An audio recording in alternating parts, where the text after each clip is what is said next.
Taekwondo and USTR Thai. So we don't have much time. We will jump directly into the questions. So who wants to start? Yes, please go ahead, Johan. Thank you. I'd like to start off with asking each one of you to make a brief statement about the outcome of this meeting. And Mr. Secretary Blinken, could I have your comment on whether you find it troublesome that the European Union and the US have slightly different approaches in terms of trading with China? Thank you. Well, happy to start briefly also picking up on that. First, this is now the fourth meeting of the Trade and Technology Council between the United States and the European Union. I think we've demonstrated throughout that we are focused on and actually making progress on addressing the most urgent challenges that our countries face, and doing it in a very collaborative and productive way. We've been focused on building sustainable, resilient, diversified supply chains, something we know after COVID is particularly critical.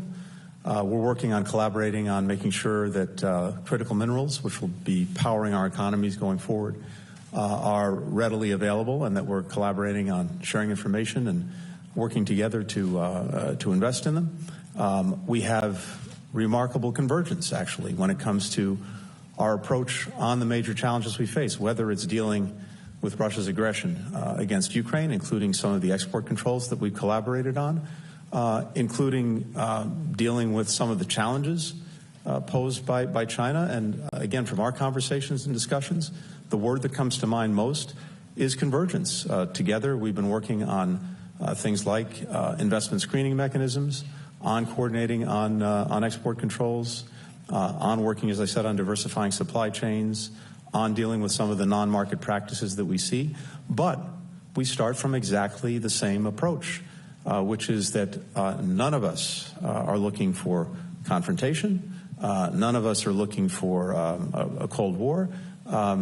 And none of us are looking for decoupling. On the contrary, we all benefit from trade and investment with China. But as opposed to decoupling, we are focused on de-risking. And you've heard the same language coming from leaders on both sides of the Atlantic. That is, being very clear-eyed about some of the challenges that the relationship poses. So the TTC, in a very practical way, is focused on addressing them. And I think you'll see that in the conclusions of this meeting, as well as the work that we're doing. Finally, I would say, and I'll let my colleagues address this as well, we're intensely focused on what we can do together to address both the opportunities and challenges posed by emerging technology. We had a very intensive and I think productive discussion on artificial intelligence today, including generative AI.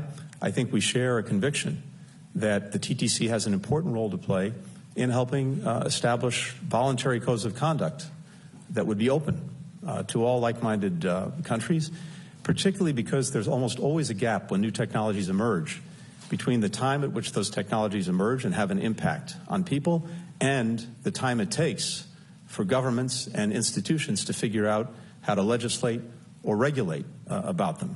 And we feel the fierce urgency of now, particularly when it comes to generative AI. And so, and I'll let my colleagues address this as well, one of the things we focused our conversation on today is how we can use the TTC to help advance, at least in the near term, voluntary codes of conduct that need to be open to a wide universe of countries so that we can mitigate some of the potential downsides and amplify the upsides of this extraordinary technology. Maybe just to start off with the question of trade in the European Union, we're in the process of establishing an economic security strategy.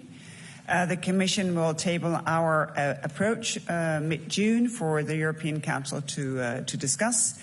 And I think we see very much eye to eye on a number of these issues. For instance, when it comes to coercion, we have the anti-coercion instrument. This, of course, is part of the strategy, as well as export controls, so that we can indeed identify risks, deal with them, and then trade for the rest of it.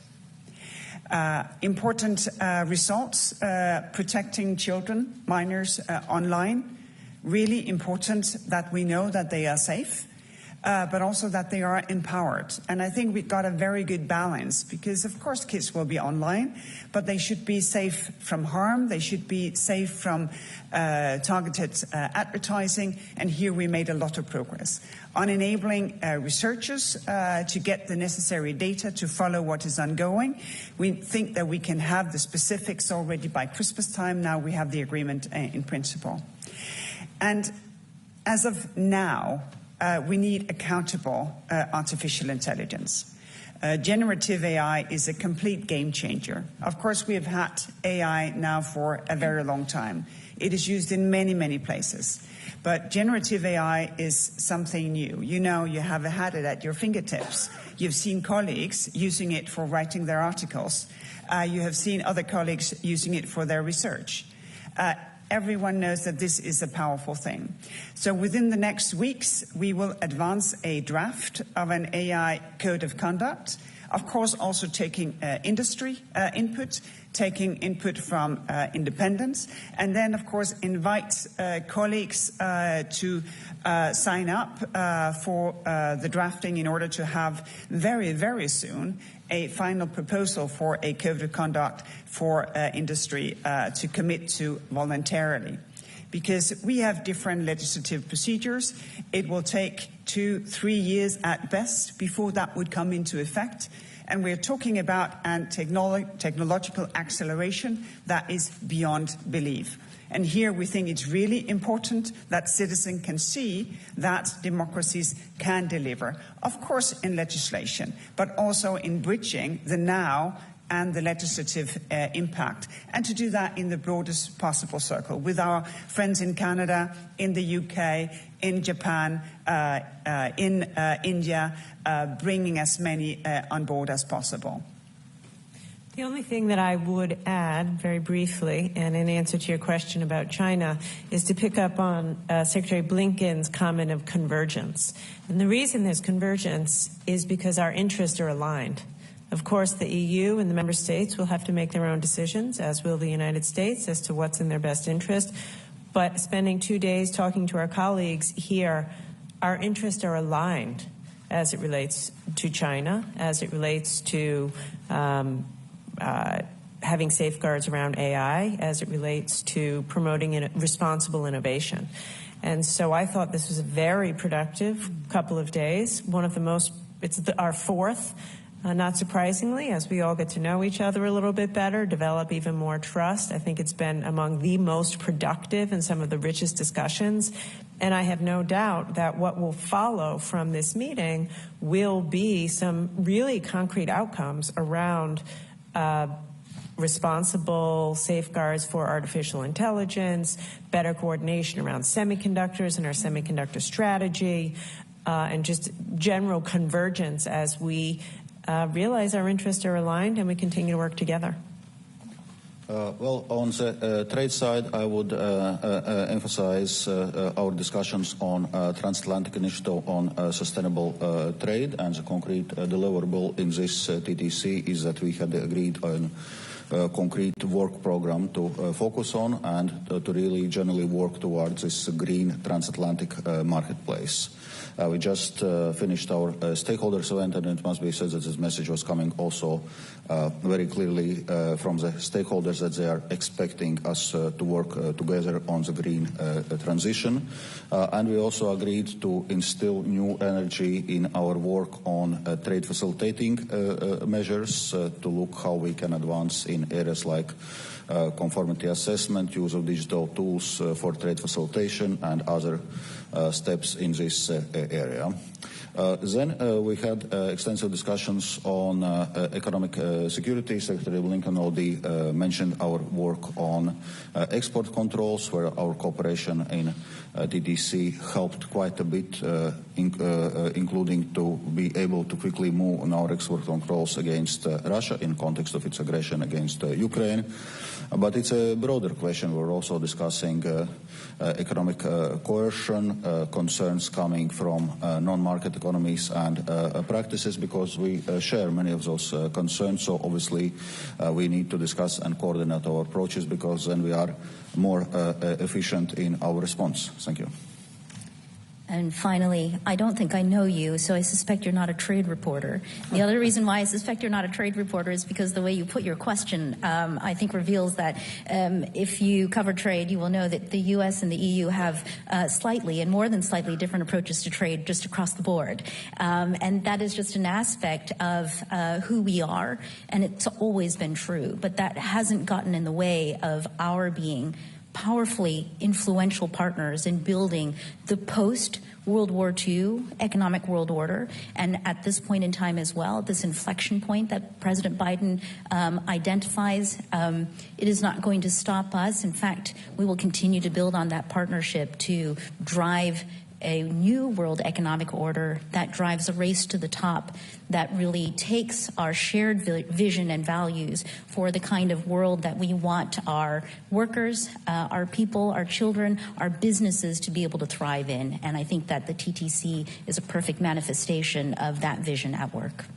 Can I just add, because we're all looking for proof of concept of the TTC, and the Charter is proof of concept, because now we have a common standard for the mega charging.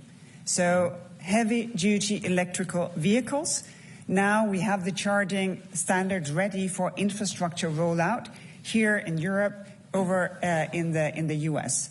And it's very tangible, and we've been addressing the question of standards from the very first TTC, and now you see that it's really working. And one of the reasons why it's really working is that we have the stakeholder community to support us, to challenge us, to ask us to be relevant for them and for their business on both sides of the Atlantic, and for the NGO community, for the social partners, actually to give us the necessary input. And I think that has been very, very true at this TTC as well. Thank you very much. That was a long question, so we don't have much time left. If you allow one last question. Yes? Okay. Missy, please. Missy Ryan, Washington Post. Secretary Blinken, I'd like to ask you a question about U.S.-China relations, and Secretary Raimondo and Ambassador Tai, if you want to add anything from where you sit, too, that would be great. But Secretary Blinken, the Pentagon issued a statement yesterday about what it said was a dangerous interaction between a U.S. jet and a Chinese military plane, the second in 6 months. China has also lashed out at the United States over reports that it had rebuffed requests for meetings with Secretary Austin. And there have been a series of mutual accusations regarding commercial and trade practices in the last week. How do you see all of this in the context of the Biden administration's hope for getting the bilateral relationship back in a better place, potentially rescheduling your visit? And more generally, how do you do the cooperate piece of your compete, cooperate, contest strategy when these things keep happening? Thanks. Thanks, Missy. First, with regard to the planes, our planes were flying in international airspace on a routine mission. Chinese pilot took dangerous action in approaching the plane very, very closely. There have been a series of these actions directed not just at us, but at other countries in recent months. But I think it only underscores why it is so important that we have regular, open lines of communication, including, by the way, between our defense ministers. It's regrettable that the meeting that Secretary Austin sought did not go forward with his Chinese counterpart. But for us, for President Biden, this underscores why it's so important that across the government, at the most senior levels, we are regularly engaged. And that's exactly what President Biden sought to do when he met with President Xi Jinping in Bali last year, and what they agreed to do, and what we hope that we can get back to, because it's clearly in the interest of both countries. The most dangerous thing is not to communicate, and as a result, to have a misunderstanding and miscommunication. And as we've said repeatedly, while we have a real competition with China, we also want to make sure that doesn't veer into conflict. And the most important starting point for that are regular lines of communication. It's also, by the way, what I think the world is looking for us to do. What I hear around the world is countries looking to the United States, Europe, China, to manage the relationship that we have responsibly. And we very much seek to do that. We hope our Chinese counterparts will want to do the same, so that at the very least, we can avoid any unnecessary problems. And yes, hopefully build areas of cooperation where it's in our mutual interest and where there's a demand signal as well from the world that we work together. Some of the things that we've talked about through the TTC would require as well cooperation and collaboration with China as well as with other major countries. We look to do that, and we hope we'll be able to proceed.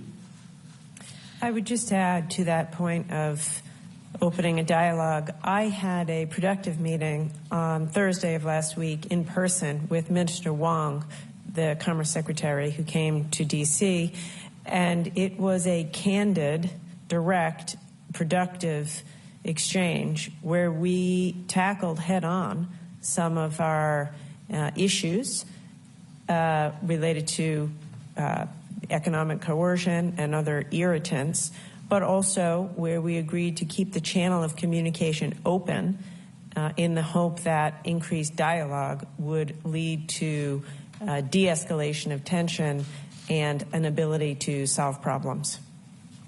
And I'd like to recenter the conversation here at the TTC on the U.S. and EU relationship, speaking of channels of communication and how important it is to a vibrant bilateral relationship.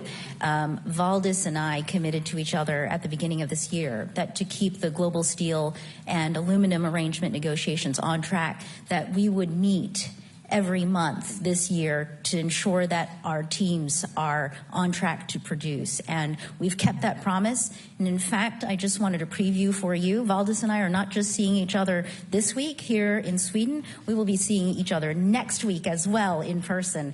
I just want to underscore the ambition that underlies this relationship across all of the areas that you see represented by the different principles on the stage right now. Thank you very much. Unfortunately, we have to conclude because there is no time left. Thank you, everybody, for being here, and thank you to the principals for a very successful meeting today. Thank you.